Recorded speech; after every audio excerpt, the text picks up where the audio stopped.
Bismillah ar-Rahman ar-Rahim. I begin in the name of the God whose mercy is profound, whose kindness is forever. We are studying the nouns and the manner they are used in sentences in Arabic language. Obviously, the purpose is that we are able to understand the language of the Quran directly. I mentioned the fact that in Arabic, Arab carry a very significant value position in explaining what kind of role a certain noun is playing in a sentence. And for that purpose, we have already familiarized ourselves with the identity, the appearance of the three types of Arab. We have talked about Rafa, which is the nominative case. We've talked about Nasab, which is the accusative case. And we've talked about Jar, which is the genitive case. We have seen how they change their appearance when they are used from singular to double or plural, masculine to feminine, etc. We've also discussed the use of Rafa in all the four possibilities wherein a noun takes the form of Rafa, the nominative case. We then started talking about Jar, the genitive case, even though logically it should have come only after the discussion on Nasab, which is the accusative case. But I mentioned that because in the case of Jar, there are only two cases to be discussed, and there's a long list of possibilities in the case of Nasab, the accusative case. We will first take care of Jar and then move on to a longer list of possibilities. So, the discussion on Arab has taken us to the understanding of Rafa, understanding of Nasab and Jar. But at the moment, we are now trying to figure out as to what are the practical possibilities wherein nouns take different forms of Arab. I have mentioned in the last discussion that when it comes to Jar, there are only two possibilities. In this case of genitive case, we either have huruf jar, the letters which are particles normally used for their own meanings, but they're also used as prepositions of verbs. So, for example, I just mentioned toward the end of the last session, when you say Zahaba Zaidun al Masjid, Zaid went to Masjid. Like Daraba Zaidun Khalidan, Zaid beat up Khalid. But here, because Zahaba, whenever it would appear, would require the services of its preposition ila to come before the noun, which is its object. Ila is one of the huruf jar, the particles that when they come require that the immediately succeeding, coming later noun takes the form of jar. So when ila would come, al-masjid would become al-masjidi. And there is only one harakat on masjid. I'm sure by now you know, it's because of alif lam restricting the possibility of harakat to only one. Now we move on to the next of the possibility of jar. We've talked about huruf jar, which was the possibility number 1, and now we are going to talk about murakkab izafi.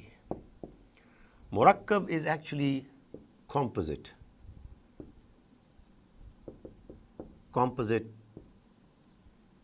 nouns.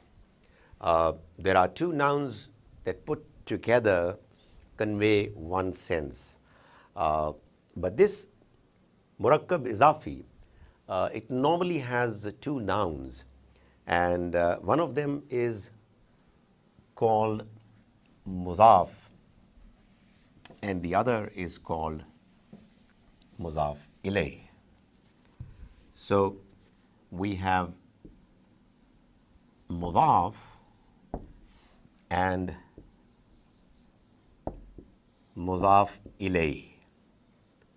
Don't forget that we are talking about it because we have to talk about another possibility of jar, of Arab taking the form of jar or genitive case. Mudaf is the governing noun and mudaf ilayh is the governed noun. Now the idea is that we have to, in this particular case, give an expression which is conveying the understanding of the possessive case. So what we are saying is that there is a noun that governs, possesses, call it owns another noun. So in English, for example, when we say, if I might put it here, Zad's house. Zad's house. These are two nouns, and this particular symbol is obviously our apostrophe, which is actually giving the meaning of Zad possessing, governing, owning the house. In Arabic, what happens is that house, well, obviously, the direction that the English language takes is completely the opposite of Arabic. So in English, you write from left to right, and in Arabic and Urdu and Persian, it's from right to left. But if you go by the English sequence, Zad comes first, and house comes later. Now, Zad is mudaf, which is the governing noun.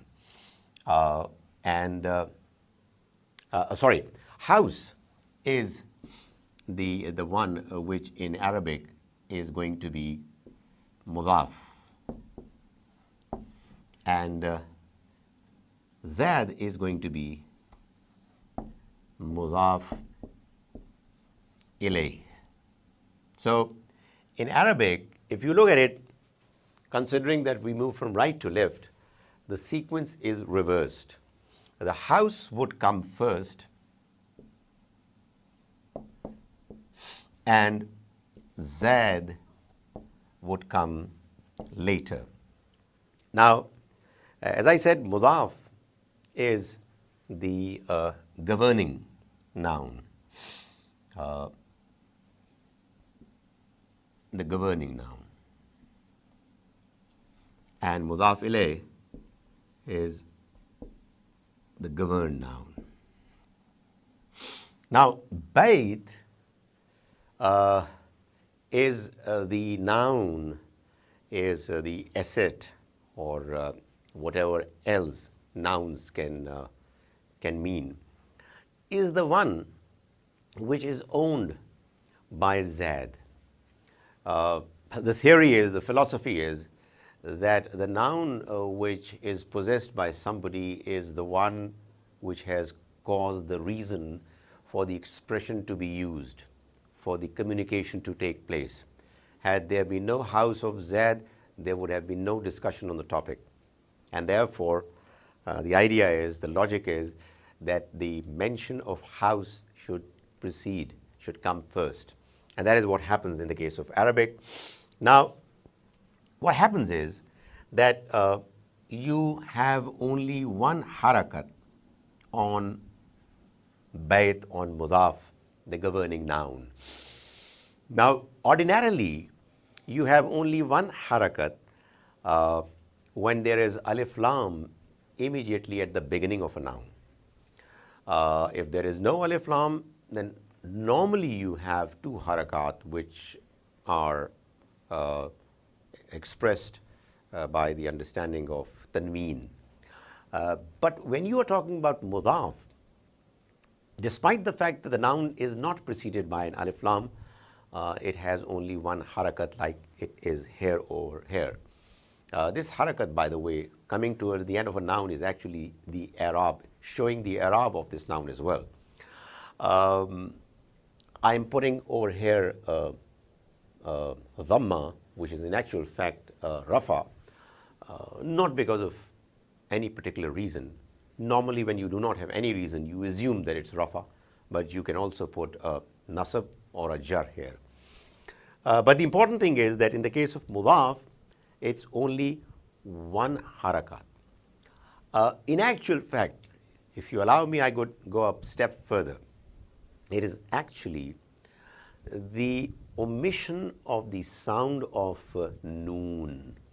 You know, if you pronounce baytun, there is a sound of noon. You remove that sound and it becomes baytu. Now you might say, what is the point in saying it like that? Well, very soon you would realize, and probably it makes more sense that we say that a mudaf, the governing noun, whenever it appears, it does not have a sound of noon at its end, towards its end. The reason why we're talking about it is, the whole discussion is because mudaf ilay, the governed noun, always takes the form of jar. That is what the discussion is all about. We're discussing the possibilities of jar, and here is the second possibility, which is mudaf ilay. Whenever there is going to be a composite noun wherein you have mudaf, the governing noun, and mudaf ilay, the governed noun, mudaf ilay, the governed noun, is always going to come in the Arabic form of jar. It's always going to be in the genitive case. So, baytu zaydin, by its very construction, is going to give the meanings of Zaid's house. So, you know, like when we read in English, Zaid's house, and we look at the apostrophe mark, immediately what comes to our mind is Zaid owns, possesses the house.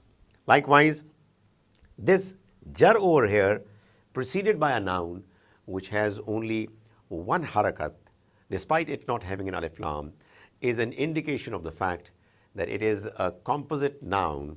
It's a composite of nouns which has the meaning of possession, and that is what mudaf ilay is all about.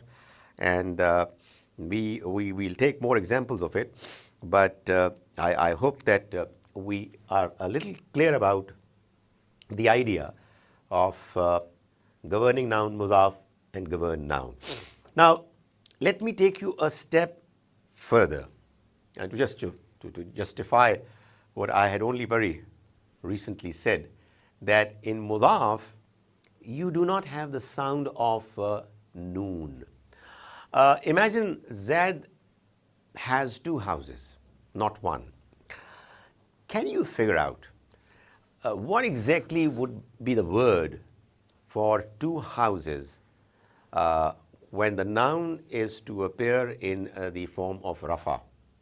It is in the nominative case. I hope all of you will respond by saying almost immediately that it should be baytani.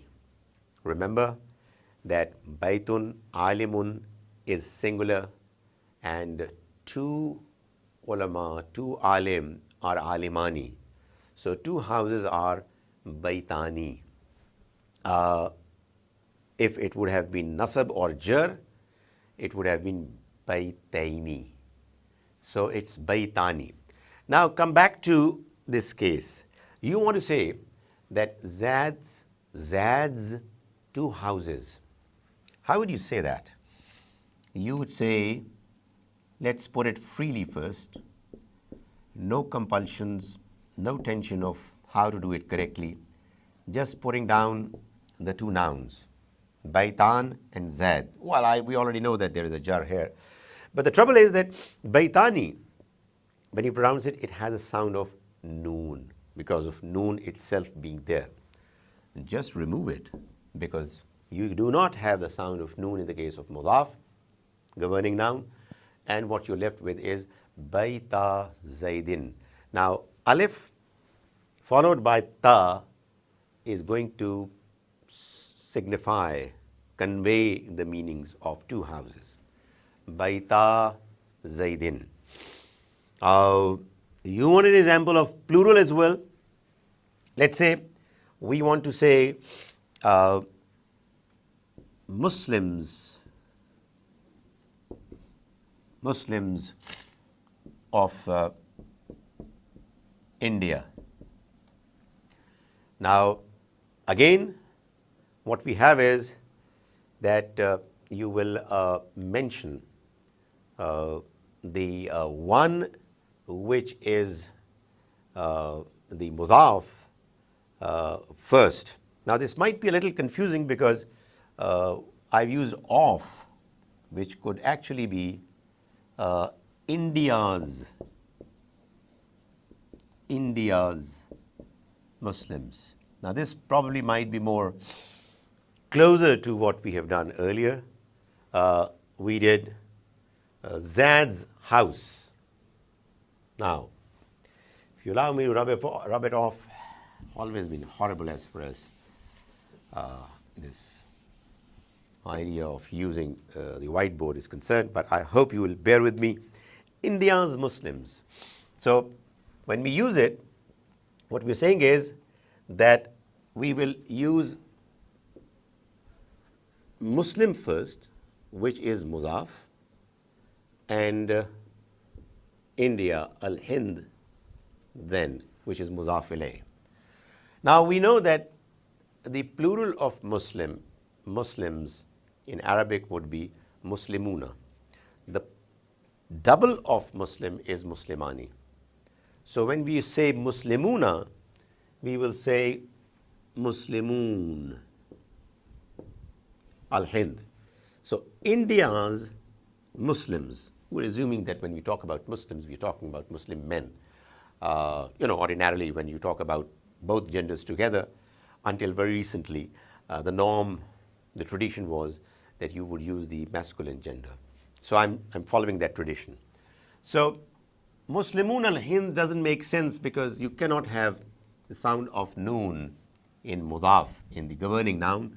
So we drop this noon and we are left with Muslimul al-Hind. You might ask why this alif? Well, this is again a convention. When you drop the noon in the plural noun in Arabic, masculine, you put an alif. That's the convention. So, Muslimul Hind is again going to mean India's Muslims. And obviously, the reason why we are discussing all this is that Al-Hind is showing an Arab is in the form of jar, which is the genitive case. So, here we are with an understanding of mudaf ilayh. Now, mudaf ilayh is the other possibility why a certain noun will have jar, the genitive case in its appearance. Now, just let me take another interesting, a slightly more complex case wherein what we have is something a little more than what you normally find in the case of mudaf, mudaf ilayh, which is expressing possessiveness in a way that there is a dual relationship of one noun with two different nouns. In other words, there can sometimes be three nouns in a manner that they together are forming two murakkab idafi, two cases of mudaf, mudaf ilayh. There is one noun in the middle which on the one hand is mudaf ilayh of its preceding noun and is the mudaf of its succeeding noun. Well, examples always help. So what I'm trying to say is that, for example, if we say that Zad has a son, so it's going to be Zad's son, and that son has a house, so it's going to be Zad's son's house. Zad's son's house. So what we are having expressing over here is that we've got two nouns, in actual fact three nouns, and we have the governing noun and the governed noun, and in between we have a noun which is both governing noun and the governed noun. Now if we start the proceedings, we'll just simply write Bait, which is the house, which is, as I said, when we begin in Arabic to mention this composite noun, we start with mudaf, which is the governing noun. And in between we have son, which in Arabic is ibn. And then we have Zaid. So as far as the positioning, sequencing is concerned, we have done it. Mudaf, the governing noun would come first, and then it's mudaf ilayh, which is the governed noun. For the time being, let's forget about Zaid. The idea is that what we're saying is Baytu ibnin, and the meanings would be son's house. Like Baytu Zaidin was Zaid's house. Baytu ibnin is son's house. Now, forget about Bayt for the time being, and let's come here. And what you have is Zaid's son, which is Ibn Zaidin. Now it could be, as I said earlier, it could have been Ibn Zaidin, Ibn Zaidin, depending upon what Arab Ibn would take. Here we know for good reasons that Ibn is going to take jar, so it has jar. Now, because Ibn is mudaf of Zaid, it is the governing noun of Zaid, it cannot have the sound of noon coming towards its end. Therefore, it's Ibni Zaidin. You put all three nouns together, what you have is Baytu Ibni Zaidin, Zaid's son's house. So that is how mudaf and mudaf ilayh, which is called murakkab idafi, that is how it forms its structure, and the Arab are then playing their role. And in this particular case, obviously, we're talking about the Arab of jar. What we have done as yet, if we recapitulate, we have understood the fact that in Arabic there are two types of sentences.